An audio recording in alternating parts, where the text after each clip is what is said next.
எனக்கு ஏற்பட்ட ஆபத்துக்கு காரணம் யாருன்னு தெரியும். உங்க ஃபேவரட் சீரியல்ஸ் இனி டிவிக்கு முன்பே சன் நெக்ஸ்ட் ஆப்ல. அந்த பொண்ணு எங்க போகுது? என்னக்கா சாப்பிட போதா?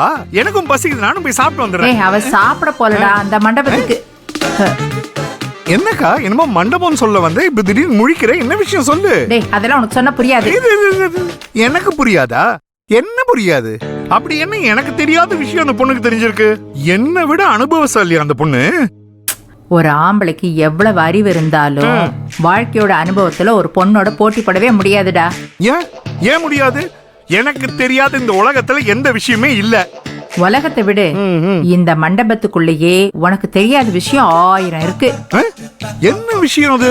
டேய், இப்பதானே உனக்கு எல்லாமே தெரியும். இது கூட உனக்கு தெரியலையா? நீ தானே எனக்கு எதுவுமே தெரியாதுன்னு சொன்ன.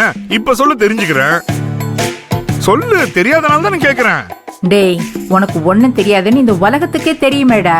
அக்கா, தெரியாத விஷயத்தை தெரிஞ்சுக்கிறதுல தப்பு ஒண்ணும் இல்லல்ல. ஐயோ, இந்த குடிகாரங்கிட்ட வாயை கொடுத்ததுக்கு சும்மா இருந்திருக்கலாம். என்னக்கா யோசிக்கிற? உனக்கு தெரியாத விஷயத்தை தெரிஞ்சுக்கணும்னா அதோ அவகிட்ட கேளு. எல்லாத்தையும் தெளிவா புரியுற மாதிரி சொல்லுவா. யார் அது?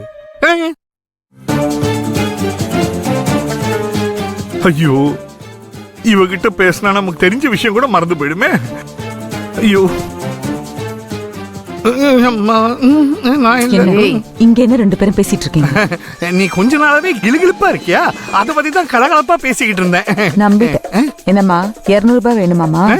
அத பத்தி தான் நாங்க எதுவுமே பேசவே இல்லையே. அப்புறம் நீ என்ன பேசுற அம்மா கிட்ட? ஐயோ, அவனை விடுடி, ஏகப்பட்ட வேலைங்க இருக்கு. வா.